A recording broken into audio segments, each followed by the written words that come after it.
नमो अर्हन्ताणं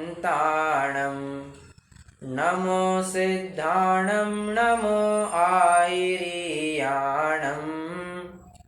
नमो वज्झायाणं नमो लोये सवसाहुणम् अनन्तधर्मणस्तत्त्वं पश्यन्ति प्रत्यगात्मनः अनेकान्तमयी मूर्तिर्नित्यमेव प्रकाशताम्। अध्यात्म के नए निश्चय और व्यवहार, इस विषय के अंतर्गत हम 8 नियमों की चर्चा कर रहे हैं। प्रथम 4 व्यवहार नियमों की चर्चा करने के बाद हम धीरे धीरे उस स्थूलता से लेकर सूक्ष्मता की तरफ बढ़ रहे हैं। स्थूलता से लेकर सूक्ष्मता कहिए या फिर जीव की खोज जो हमारी बाहर से चालू हुई थी, अब बाहर से छूट करके अंदर अंदर की तरफ आती जा रही है और थोड़ा सा एकाग्रता, सूक्ष्मता बढ़ती जा रही है। जो बाहरी संयोगों के में जीव की स्थापना की जाती थी कि बाबा ये व्यापार का करता है, धंधे का करता है, स्त्री पुत्र मकान आदि का करता है, जो कहा जाता था उसका स्वामी यही जीव है, जो समाज में रहता है वही जीव है, वो जो परिभाषा थी वहां से लेकर के हम पहुंचे हैं कि ये जीव तो इन सब बातों को छोड़ो, ये तो राग आदि का करता है। तो अपनी विकृत पर्याय के कर्तापने को जाहिर करके इसको अपराध बोध दिखाया गया था, इसका अपराध बोध जागृत करवाया था कि हाँ, तूने कुछ ना कुछ गलती की है, तुम्हारे अंदर दोष है, उनको स्वीकार करो और आगे बढ़ो। तो आगे बढ़ो के नाम पर क्या किया जाए? बस हाथ पर हाथ रख करके ऐसे बैठा तो नहीं जा सकता है। आगे बढ़ो के नाम पर उसको छठवें का स्वरूप बताया गया, जो हमारे करंट विषय है। मूल विषय फिलहाल अपना छठवें का चल रहा है, एक देश शुद्ध निश्चय नय, जो ये बताता है कि हाँ, तुम विकृत अवस्था में हो ना, जरूरी नहीं है कि तुम इसी अवस्था में बने रहो।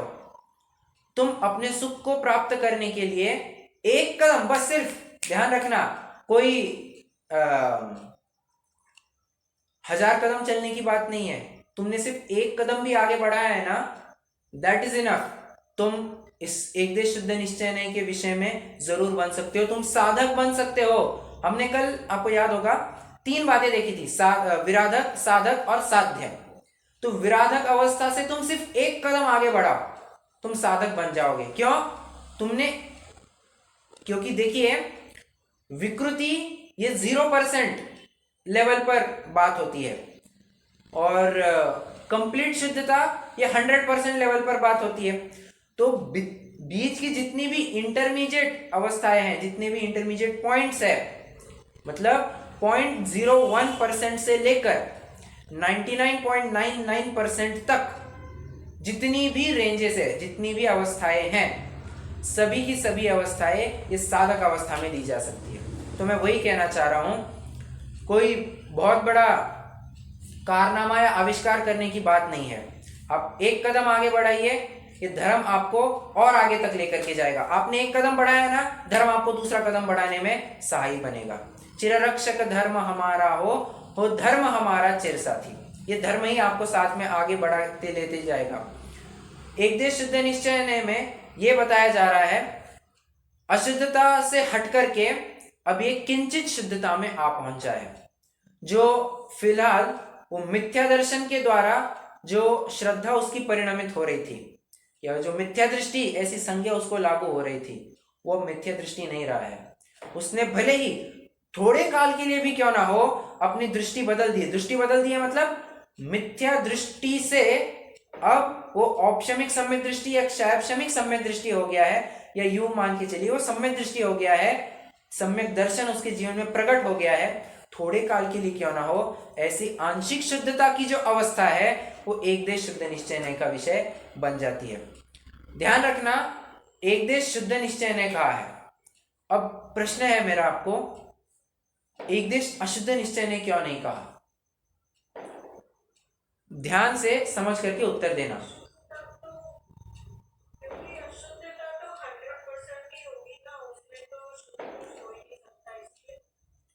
अच्छा, ये आपका उत्तर है।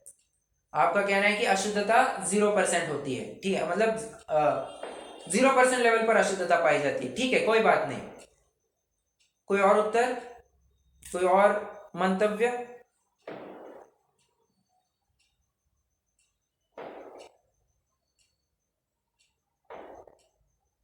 देखिए, हाँ बोलिए बोलिए।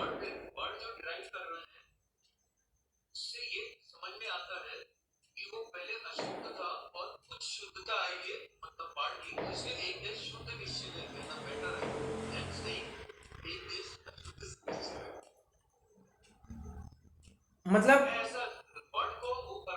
बराबर बराबर, you are going the right way, आप सही रास्ते पर चल रहे हैं। देखिए, मैं आपको थोड़ा सा और बताता हूँ, मैं इसके दो तर्क बताता हूँ कि एक देश अशुद्ध निश्चय ने ऐसा नाम क्यों नहीं है। पहली बात, एक देश, आपको ये समझना चाहिए कि एक देश शुद्धता कही है, मतलब बचे हुए एक देश में, बचे हुए हिस्से में क्या है। जब हम एक पार्ट में शुद्धता कह रहे हैं तो दूसरे पार्ट में अशुद्धता होना स्वाभाविक है। एक देश मतलब देखिए 99.99% भी शुद्धता है, वो भी एक देश शुद्धता ही कही जाएगी, और 0.01% वो भी अशुद्धता कही जाएगी। तो एक देश शुद्धता कहा है, मतलब उसके साथ साथ एक देश अशुद्धता गर्भित समझना। अगला प्रश्न ये उपस्थित होता है, फिर एक देश अशुद्ध निश्चय ने ऐसा नाम क्यों नहीं दिया। तो कह रहे हैं, देखो, हमारा उद्देश्य है इस जीव को शुद्ध अवस्था में प्राप्त करवाना, मतलब शुद्ध अवस्था में स्थापित करवाना, या फिर अपने शुद्ध द्रव्य का आश्रय करवाना। अशुद्धता की ही रट लगाते रहे तो अभी भी साइकोलॉजिकली वो अशुद्धता की तरफ से ही विचार करता बैठेगा, मतलब यूं कहना चाहिए वो एक नेगेटिव अप्रोच रखेगा। जबकि हमें क्या करना है, वो 0.01% भी उसके जीवन में शुद्धता आई है ना, हम उसको एक देश शुद्धता कह करके बढ़ावा देना चाहते हैं, और अच्छा और अच्छा, आगे बढ़ो आगे बढ़ो, ऐसा कह करके प्रोत्साहन देना चाहते हैं, शुद्धता के ऊपर उसका ध्यान केंद्रित करना चाहते हैं। इसलिए एक देश शुद्ध निश्चय, देखिए मैं आपको 2-3 दिन पहले भी कह रहा था, हमारे जीवन में हमने ध्येय क्या रखा है, या फिर माता पिता अपने बच्चों को जो बनवाना चाहते हैं बचपन से वैसे ही संस्कार उसको देना चाहते हैं।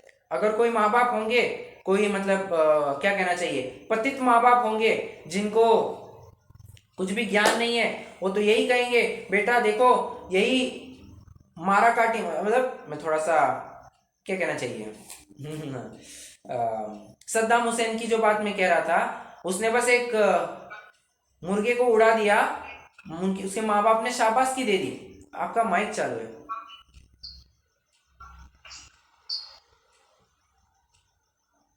ओके, तो हाँ, मतलब गलत काम के लिए उसको प्रोत्साहन दिया ना, आगे बढ़ करके वो वैसे ही होगा। सही काम के लिए प्रोत्साहन दीजिए, आप कहिए मेरा बेटा विद्वान बनेगा, मेरी बेटी विदुषी बनेगी, आगे जाकर के आजीविका बनेगी और परभव में जाकर के मोक्ष को प्राप्त करेगी, ऐसी भावनाएं भाइये। मेरा बेटा मुनि बनेगा, विद्वान बनेगा, या धर्म का प्रचार प्रसार करेगा।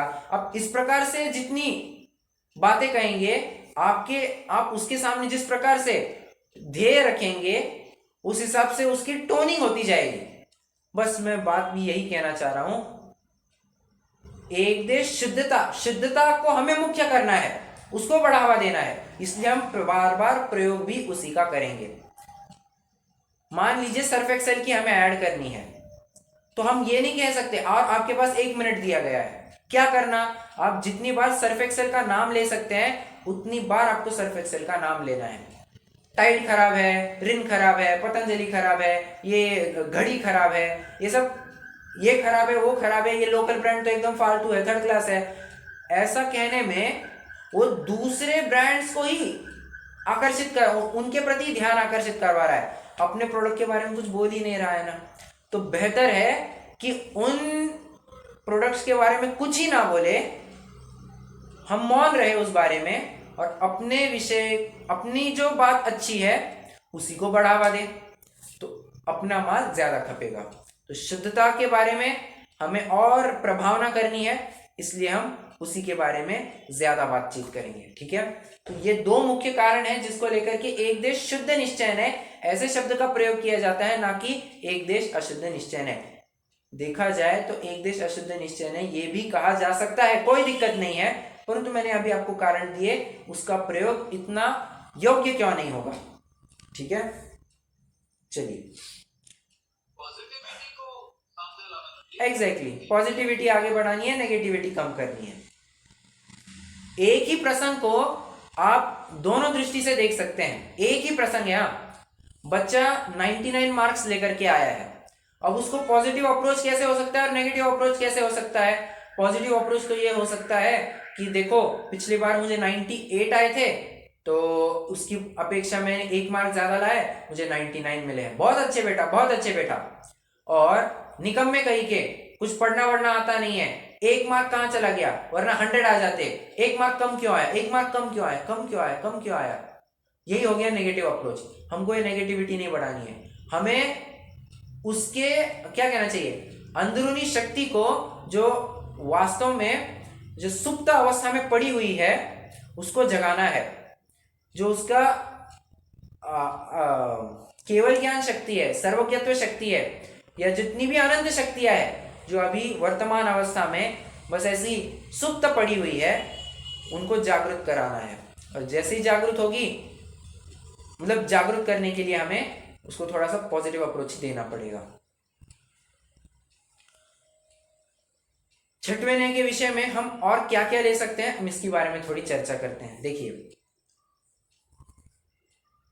छठवें गुणस्थान वर्ती मुनिराज आहारचर्या के लिए निकल रहे हैं। ठीक है, हम उस समय में उन्हें छठवें न्याय के विषय में ले सकते हैं, कोई दिक्कत नहीं। आपको जितनी भी, मैं लिजिट कहता हूं, चौथे नय से लेकर के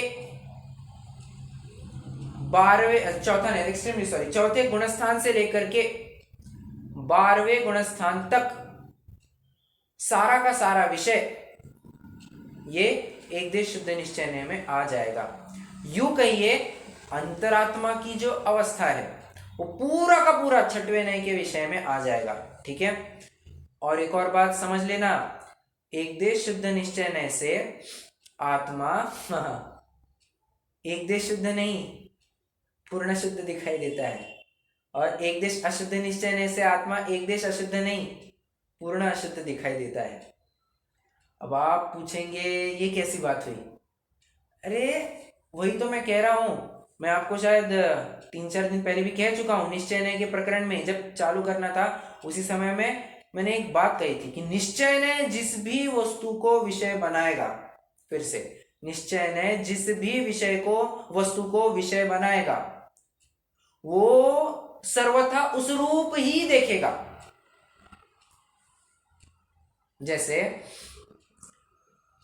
एक देश सॉरी अशुद्ध निश्चय से अपन ने बात कर ली थी कि बाबा अगर राग की पर्याय की तरफ से देखो तो आत्मा रागी ऐसा ही दिखाई देगा। अब एक देश शुद्ध निश्चय में कैसे लगाएंगे? अरे सिंपल लगाइए ना।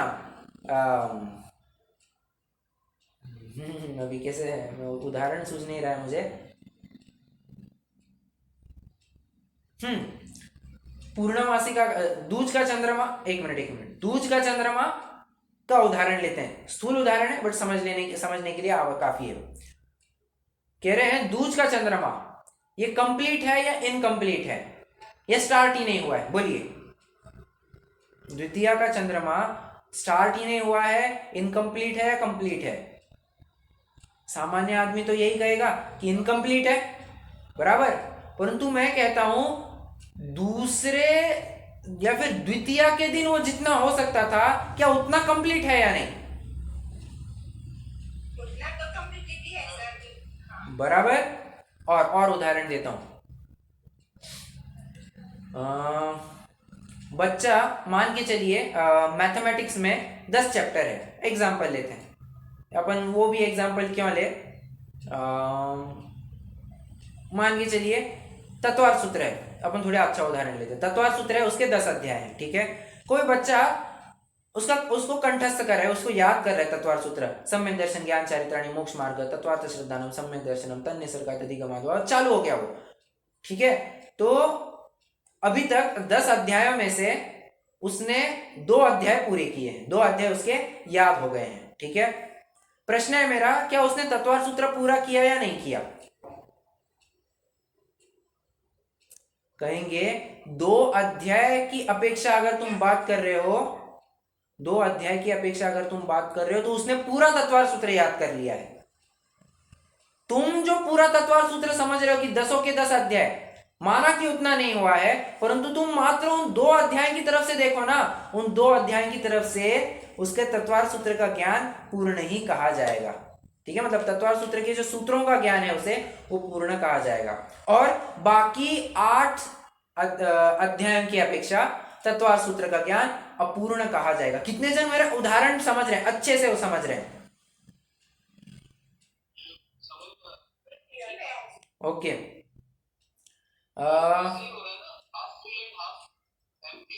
Right right, you may consider that way as well. एक और उदाहरण देता हूं मैं, ये लास्ट उदाहरण। सोना, सोना मतलब स्लीपिंग नहीं है, सोना मतलब गोल्ड। गोल्ड को किट्टे कालिमा की खदान में से निकाला गया। अब उसके ऊपर प्रोसेसिंग चालू हो गई है, प्रोसेसिंग चालू हो गई है। इसमें से एक प्रश्न है मेरा, कितने ताव देने के बाद सोना पूर्ण शुद्धता को प्राप्त होता है? 16 बराबर। मान के चलिए 12 ताव हो गए हैं। ठीक है, 12 ताव हो गए हैं उसमें, क्या वो शुद्ध है या अशुद्ध है? अब अब सभी जन आंसर दे पाएंगे इजीली। बराबर, 12 ताव में वो जितनी शुद्धता प्रकट कर सकता था उतनी शुद्धता उसने प्रकट कर दी है। बची हुई 4 ताव की अपेक्षा अशुद्धता अभी भी विद्यमान है, और वो अशुद्धता पूर्ण है, मतलब कंप्लीट। ऐसा नहीं कि अशुद्धता थोड़ी है, नहीं। एक देश शुद्ध निश्चय ने शुद्धता, उस शुद्ध अंश की तरफ से जब भी आत्मा को देखेगा तो आत्मा पूर्ण शुद्ध ही दिखाई देगा, उस अंश की तरफ से। हाँ, उस शुद्ध अंश की तरफ से। और अशुद्ध अंश की तरफ से देखेंगे तो एक देश अशुद्ध निश्चय ने आत्मा को अशुद्ध देखेगा। ठीक है, ये बात हमें समझनी चाहिए।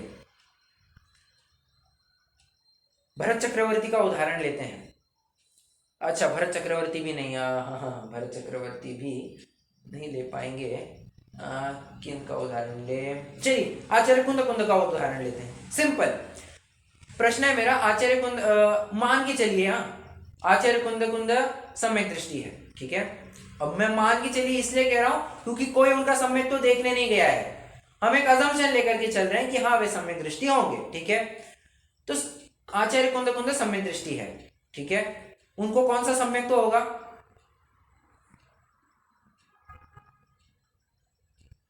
कौन सा सम्यक तो हुआ?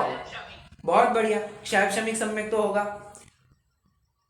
अब क्षायब शमिक सम्यक्त्व में आप ये घटित करके दिए, छठवां ने घटित करके दिखाई। चलिए अब आपसे उत्तर बुलवाता हूं मैं।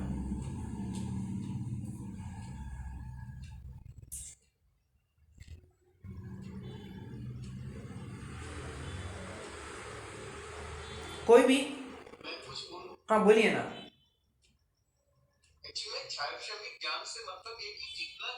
सम्यक्त्व, सम्यक्त्व, क्षायब शमिक सम्यक्त्व।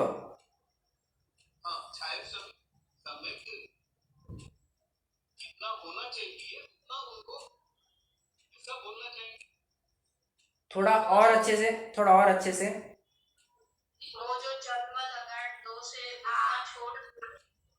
राइट राइट, बहुत बढ़िया, बहुत बढ़िया, बहुत सरस। बद्दी सारी बात कही, क्या क्या कही है आपने। ठीक है, देखिए, हाँ हाँ अभी भी चल रहा है, मतलब गुजराती आते जा रहे हैं। ठीक है, चल देखिए, शायब शमिक सम्यक्त्व में क्या है, वो पूर्ण शुद्ध सम्यक्त्व नहीं है, चल मल अगाड़ दोष की वजह से उसमें कुछ थोड़ी सी मलिनता पाई जाती है। अब हम देखिए, बोलते वक्त भी कितना केयरफुली कहते हैं, थोड़ी अशुद्धता पाई जाती है। परंतु प्रश्न है मेरा, उस अशुद्धता की तरफ से अगर आप श्रद्धा गुण को देखेंगे तो श्रद्धा गुण कैसे दिखेगी आपको, या आत्मा एज अ होल कैसा दिखेगा? मलिन दिखेगा, मतलब श्रद्धा गुण का पूर्ण विकास नहीं हुआ है, यही दिखेगा। और वो सम्यक्तों की अपेक्षा, देखिए सम्यक्तों की अपेक्षा मतलब सर्वघाती वर्तमान कालीन सर्वघाती स्पर्धकों का उदयाभावी क्षय कोई बात को पूरी करेगा? एक जन शैवक्षम की परिभाषा,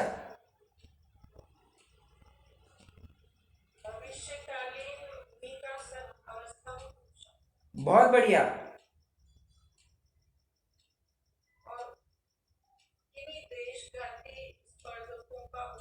बहुत बढ़िया, फैंटास्टिक। अगर आप इस अपेक्षा से अब इस परिभाषा को सामने लाना, क्या कह रहे हैं?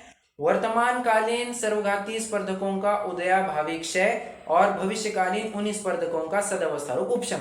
आप ये उदयाभावी क्षय और सदावस्थारूप उपशम की अपेक्षा देखिए ना, तो आपको क्या दिखेगा? अरे वहां पर वो कर्म नहीं है, वो कर्मों का हमें वहां पर कोई भी एग्जिस्टेंस नहीं दिखेगा, परंतु किन्हीं देशघाती प्रकृतियों का उदय। अगर आप इस अपेक्षा से देखेंगे आपको वो अशुद्धता दिखेगी, वो चलमल, वो सम्यक तो प्रकृति के उदय को लेकर के जो चलमल अगाढ़ दोष प्रकट हुआ है, उस अपेक्षा से देखेंगे तो हम कहेंगे कि आचार्य कुंद का उदाहरण चल रहा है अपना, तो आचार्य कुंद अभी समयसार लिख रहे हैं, समयसार लिखते लिखते अहमेक को खलु शुद्धो ये लिख रहे हैं, 38वीं गाथा लिख रहे हैं, अहमेक को खलु शुद्धो दंसण नाणमयो सदारुवी।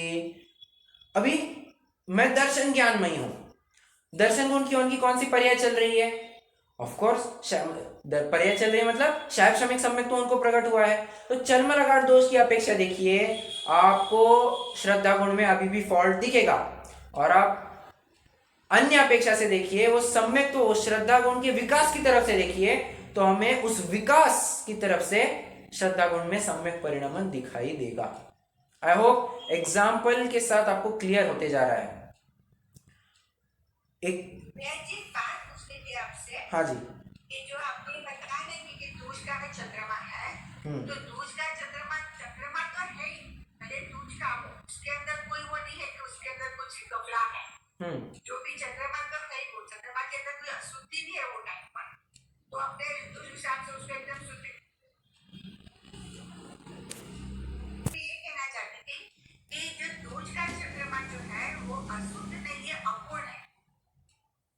दूज की अपेक्षा तो वो पूर्ण ही है, पर ऐसे भी देख अपना पूरा चंद्रमा देखेंगे तो जैसा चंद्रमा है वैसा ही दूज का भी चंद्रमा है, इसमें कुछ मिलावट नहीं है। अपूर्णता मतलब ही क्या? अपूर्णता मतलब जो पूर्णिमा का जो पूरा चंद्रमा होता है ना, उस तरह से जैसे कि चौथे को अरे आप उदाहरण में ही अटक गए, आप उदाहरण में ही अटक गए। मैं अपूर्णता और अशुद्धता को फिलहाल एक अर्थ में ही प्रयोग कर रहा हूं, ठीक है? तो सुनिए, मैं मतलब पूर्णिमा का जो चंद्रमा है मैं उसको पूर्ण शुद्ध अवस्था कह रहा हूं, ठीक है? हमें दिखने की अपेक्षा, हम तो हम ये तो हम भी जानते हैं कि जब द्वितीया के दिन वो जैसा चंद्रमा है वैसा ही है, हमें दिख नहीं रहा है, परंतु ये बात समझने लायक है कि बात कह रहा था, हाँ, उस पूर्णता पूर्णमासिका के चंद्रमा को ही मैं पूर्ण शुद्ध अवस्था कह रहा हूं दिखने की अपेक्षा, और अगर वो पूर्ण नहीं दिख रहा है तो मैं उसी को कह रहा हूं अपूर्ण है, अशुद्ध है, ठीक है? वह शुद्धता और अपूर्णता मैं फिलहाल ये इंटरचेंजेबल यूज कर रहा हूं,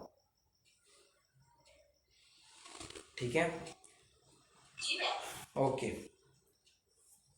ओके, चलिए ऐसा ही उदाहरण एक, चलिए आप सभी जन वैसे घटित कर ही पाएंगे। 5वें गुणस्थान में जो विरता विरत नाम का गुणस्थान है उसमें चारित्र गुण की अपेक्षा घटित करके दिखाइए। चलिए मैं थोड़ा प्रैक्टिकल एप्लीकेशन दिखा रहा हूं कैसे होगा।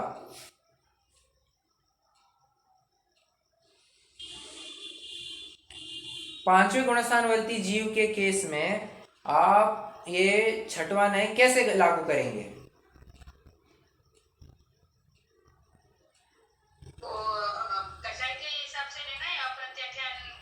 आप नहीं नहीं नहीं, हाँ आप उस अपेक्षा से ले सकते हैं, कोई दिक्कत नहीं है, या फिर व्रतों की अपेक्षा से भी ले सकते हैं, कोई दिक्कत नहीं है, आपको जैसा उचित लगे। मैंने आपको दोनों रास्ते खुले रख दिए हैं।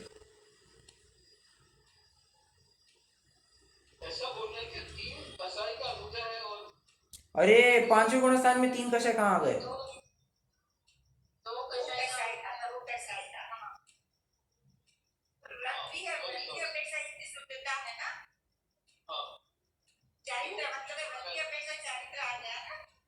बराबर।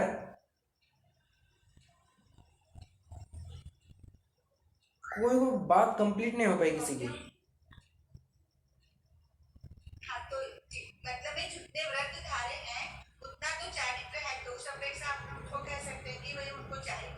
बराबर।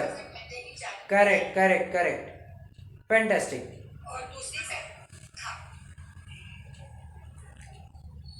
हम, हाँ बोलिए। बराबर बराबर, करेक्ट।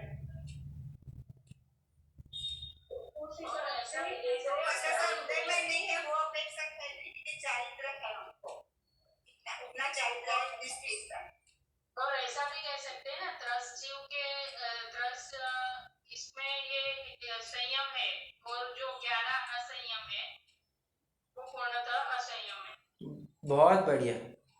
आपने जितने भी मेरे दिल में पॉइंट्स थे, सारे के सारे पॉइंट्स आपने खोल के रख दिए, बहुत अच्छा।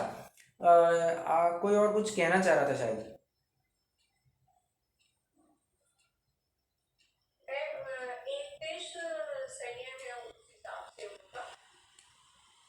हाँ बराबर, राइट, वो भी पॉइंट है कि एक देश संयम है ना, तो एक देश, देखिए एक देश था आपको जहां पर भी दिखे, सीधे से आप उसको छठवें न्याय के विषय में डाल सकते हैं, इसमें मुझे कोई हर्जा नहीं दिखता है, क्योंकि एक देश का नाम ही उसी का है कि बाबा पार्शियली शुद्ध है, पार्शियली अशुद्धता है। तो जहां पर भी आपको पार्ट में शुद्धता और पार्ट में अशुद्धता दिखे, आप मतलब उसको आप छठवें न्याय के विषय में ले सकते हैं, कोई दिक्कत नहीं है। ये तो हमने अपने समझने के लिए अंतरात्मा अवस्था को मुख्य किया है, क्योंकि अंतरात्मा अवस्था ही ऐसी है जहां पर अंश में शुद्धता, अंश में अशुद्धता, अंशतः शुद्धता, अंशतः रागपना या अशुद्धता, ठीक है, ऐसा आप समझ सकते हैं। कहने की बात मेरी इतनी है। हाँ हाँ बोलिए।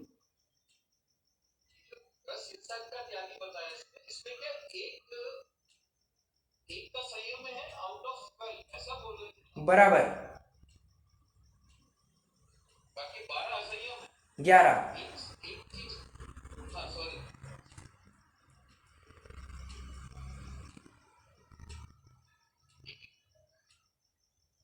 मैं ये कह रहा हूं, मैं अब कंक्लूड करता हूं, मतलब लगभग पॉइंट सारे आ गए हैं, मैं अब कंक्लूड करता हूं इस पॉइंट को कि पांचवें गुणस्थानवर्ती जो जीव है उसको, वो जो एक अविरति उसके जीवन में से गई है, त्रस हिंसा को त्याग, वो जो उसके जीवन में से अविरति गई है, उस दृष्टि से देखेंगे तो हम उसको व्रती कहेंगे। कहते नहीं, लोक व्यवहार में भी ये चलता है, ये व्रती त्यागी है, व्रती त्यागी है। कहा इन्होंने सब कुछ छोड़ा, ये तो अभी भी संसार मतलब अभी भी घर में बैठे हैं, घर में अभी भी बैठ करके अभ्यास कर रहे हैं, ये कहाँ के व्रती हो गए, कहाँ के त्यागी हो गए? अरे तुम समझते नहीं, वो कथन जो किया है ना, ये व्रती त्यागी है, वो तो उस एक अविरति के अभाव में जो जीवन में संयम या चारित्र प्रकट हुआ है, उसको लेकर के उन्होंने एज होल कह दिया कि ये व्रती है। और मुनि की अपेक्षा क्या कहेंगे? अरे देखो तो मुनि क्या कहेंगे? हमें अव्रतियों की संगत नहीं करनी चाहिए। अव्रतियों की संगत नहीं करनी चाहिए मतलब श्रावकों की संगत नहीं करनी चाहिए। हे भगवान, श्रावक को तो अभी अभी आप व्रती कह रहे थे। अरे हमने तो उसके एक अविरति की अपेक्षा बात की, वो तो हमसे कुछ बढ़ करके है, इस अपेक्षा से हमने वो बात कह दी। अब मुनि के लिए वो तो कुछ ही नहीं है, मुनिराज के लिए तो कुछ नहीं है, उनके 28 मूल गुण का एक हिस्सा हो गया, किसी एक कोने में जाकर के गिर जाएगा वो, त्रस हिंसा का त्याग। परंतु उनकी अपेक्षा जो 11 अविरतियां पड़ी है, वो 11 अविरतियों से देखेंगे तो आज भी वह श्रावक अविरति ही कहा जाएगा। दोनों अपेक्षाएं हमें समझनी चाहिए। अरे यार है, द्रव्य संग्रह लेकर के नहीं।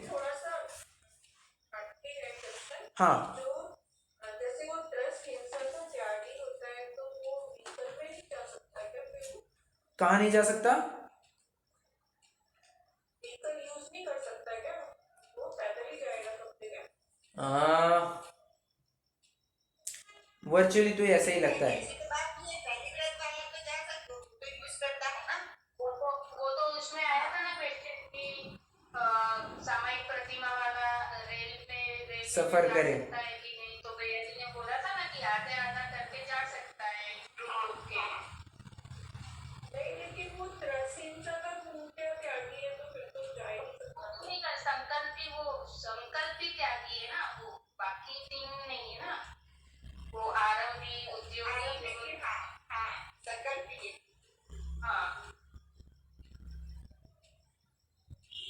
डिफेंड करने के लिए ये पॉइंट मुझे लगता है काफी है।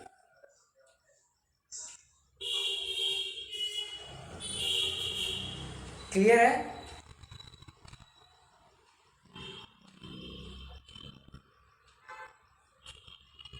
नहीं, समझ में नहीं आया क्या?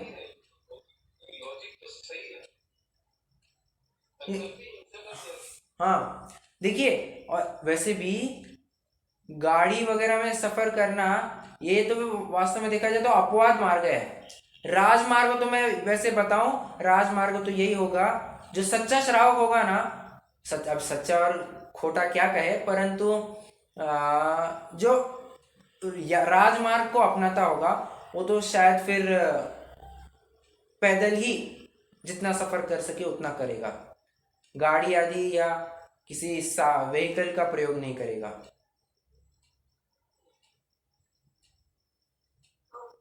ठीक है, चलिए।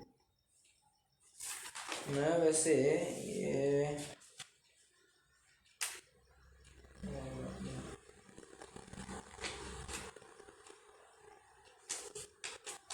पहले के जमाने में गृहस्थ श्रावक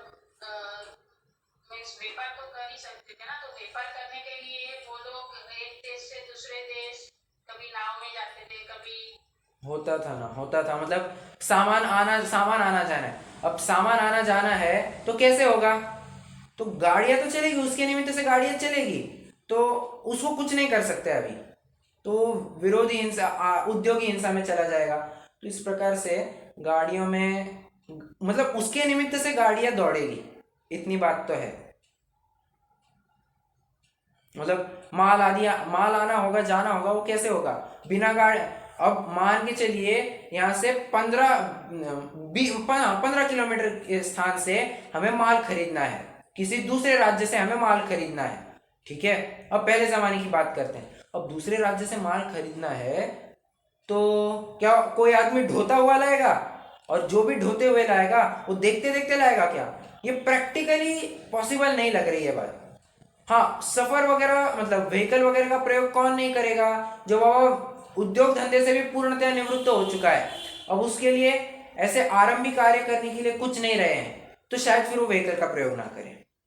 तो व्यापार के लिए तो जाएगा, लेकिन घूमने के लिए नहीं जाएगा। ऐसा भी तो कर सकता है ना कि खुद ऐसे टाइम पास करने के लिए व्हीकल लेके निकला, वो नहीं करेगा, लेकिन व्यापार बराबर उतने के लिए होगा, या फिर कदाचित मान के चलिए तीर्थ यात्रा के लिए उसको जाना होगा, तीर्थ यात्रा के लिए जाएगा, वैसा वैसा आप समझ सकते हैं। तो जाने में कोई हर्जा नहीं लगता है, बट अब वो क्या है, उद्योगी आरंभी और विरोधी विरोधी इंसान, उतने में वो आ जाएगा।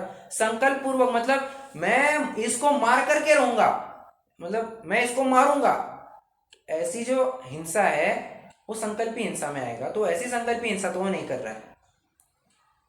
ऐसा भी हो सकता है जैसे कि मुझे यहाँ से नहीं जाना है, तो स्टेट गवर्नमेंट की बस आ रही, तो मेरे लिए से नहीं जा रही, इसका अलग से कुछ पाप लगेगा, उसी के अंदर मैं बैठ के जाऊँ तो मुझे मुझे ऐसा मेरा मानना है कि तो मुझे फिर इसमें पाप कब लगेगा या नहीं लगेगा? अरे वो अगर अपनी पर्सनल गाड़ी, सुनिए सुनिए, अगर वो पर्सनल गाड़ी भी हायर करेगा तो भी कोई दिक्कत नहीं है, खुद की पर्सनल गाड़ी भी हो सकती है ना। हो सकती मतलब आपको, अच्छा वैसे प्रकरण अपन थोड़ा सा प्रकरण के बाहर जा रहे हैं, बट स्टिल परिग्रह में हमने देखा था द्विपद चतुष्पद। अब द्विपद चतुष्पद में क्या, चतुष्पद में क्या क्या आएगा, सिर्फ गाय भैंसे ही आएंगे क्या? क्या घोड़ा बैल जो कि रथ आदि के लिए प्रयोग किए जाते हैं वो नहीं आएंगे? आएंगे, गाड़ी और वो सब भी आ आ जाएंगे। जाएंगे ना। और तो और हमने ये भी देखा था, द्विपद में हो सकता है 2 व्हीलर आ जाए, चतुष्पद में हो सकता है 4 व्हीलर आ जाए। हाँ, ये भी समझने लायक बात है। चलिए, अभी अगर कुछ विशेष बात हो अपन कक्षा की बात करेंगे। अभी तो मुझे आपको कुछ आगम आधार दिखाने हैं। प्रवचन सार अगर आपके पास, वैसे तो होगा नहीं, मेरे पास प्रवचन सार मूल ग्रंथ अभी ठीक है, देखता हूँ, एक मिनट। प्रवचन सार अगर होगा तो ले लीजिए।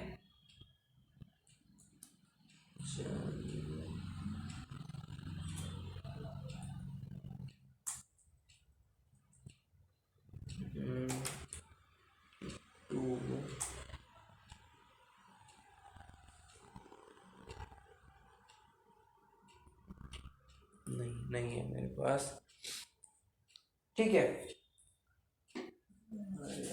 कैसे फिर आगम, हाँ आधार ही देना नहीं, मैं लिख कर तो लाया हूँ, ग्रंथ ही नहीं लिया मैंने। देखिए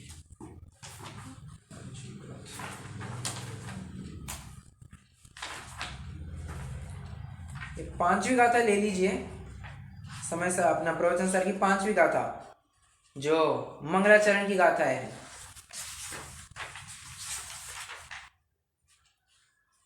देखिए 5वीं गाथा पढ़ते हैं अपन। ते सिम विशुद्ध दंसण नाण पहाण समम समासेज उव संपयामि सम्मम जत्तो निर्वाण संपत्ति। क्या कह रहे हैं? परिशुद्ध दर्शन ज्ञान युत समभाव आश्रम प्राप्त कर निर्वाण पद दातार समता भाव को धारण करूं। क्या कह रहे हैं? इस प्रकार अरहंतों को, सिद्धों को, गणधर आदि आचार्यों को, उपाध्यायों को और सर्व साधुओं को नमस्कार करके उनके विशुद्ध ज्ञान दर्शन ज्ञान प्रधान आश्रम को प्राप्त करता हूँ। इसका क्या अर्थ लेंगे, बोलिए? उनके विशुद्ध ज्ञान दर्शन ज्ञान प्रधान आश्रम को प्राप्त करता हूँ। अरे 6वें का विषय है, कैसे आप गणधर और आचार्यों के दर्शन ज्ञान विशुद्ध आश्रम को प्राप्त करता हूं, इसका क्या अर्थ लेंगे? डेफिनेटली आपको ये 6वां नहीं लेना पड़ेगा। क्यों? अरे 6वें नहीं के विषय भी है, तो उनकी जो कुछ भी पर्याय होगी आप उनको अशुद्ध एक देश शुद्ध निश्चय नहीं के अंतर्गत ले सकते हैं, कोई दिक्कत नहीं है, ठीक है। और नहीं कुछ और वैसे एक छोटी छोटी बातें हैं, उनको भी बता देता हूं। धर्म और धर्मात्मा कोई अलग अलग चीज नहीं हुआ करती। अपन अभेद करके देख रहे हैं। अभी हम अभेद करके देख रहे हैं। क्या? वो जीव और उसकी वो पर्याय, उसको अभेद करके देख रहे हैं। धर्म और धर्मात्मा कोई अलग अलग वस्तु नहीं है। कैसे? जिस स्थान पर धर्मात्मा रहे, धर्म उसी स्थान पर होगा। क्यों? क्योंकि न धर्मो, बात को पूरी कीजिए, न धर्मो, बहुत बढ़िया, न धर्मो धार्मिक के बिना। कौन है? सोमदेव सूरी। सोमदेव सूरी ने 2 तीर्थ बताए हैं, पंचम काल में 2 तीर्थ बताए हैं। कौन से 2 तीर्थ बताए हैं? एक तो जिनवाणी और दूसरा जिनवाणी के प्रचारक ये विद्वान, ये 2 ही तीर्थ बताए हैं। अरे किसी जिनालय क्षेत्र विशेष को नहीं बताया क्या? भले आदमी जिनालय आदि के महत्व को उजागर करने के लिए कौन समर्थ है? मतलब उसका महत्व कौन बताएगी? ये जिनवाणी। अरे परंतु जिनवाणी के रहस्य को हृदयंगम कराने में, उसके रहस्यों को उद्घाटित कराने में समर्थ है, सक्षम तो एक ही व्यक्ति, वो विद्वान।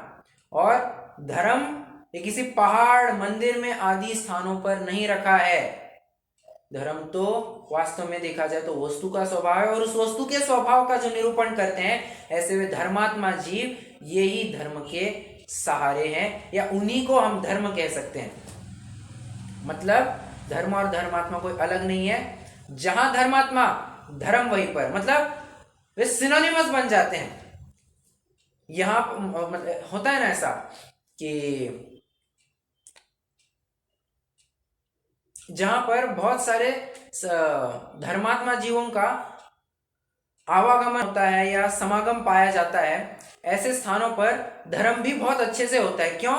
धर्म और धर्मात्मा के निमित्त से वो वातावरण ऐसा हो जाता है, धर्ममय हो जाता है कि सभी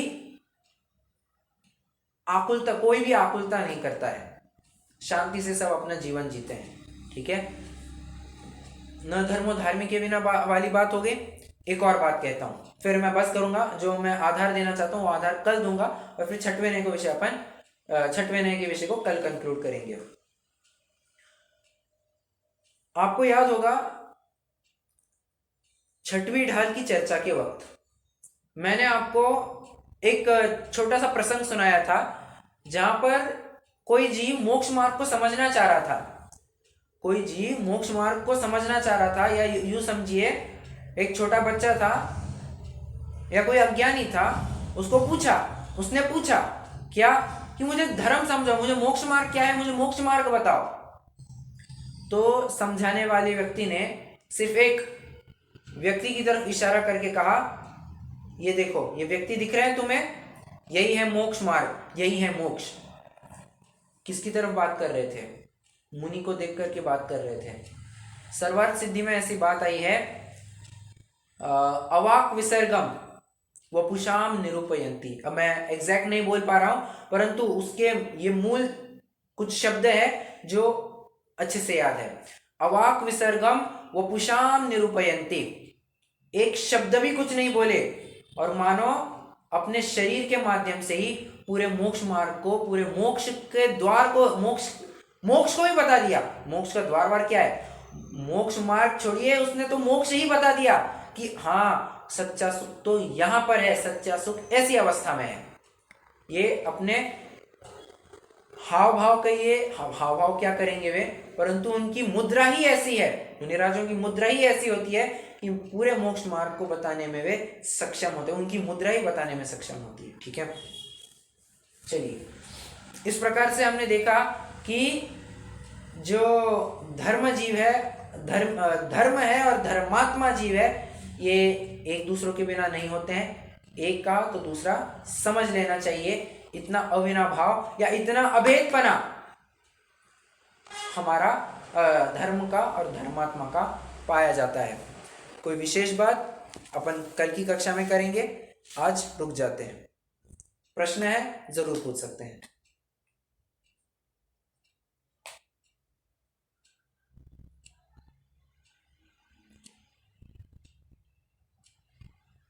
नहीं है? चलिए रुकते हैं, अपन जिनवाणी स्तुति करेंगे।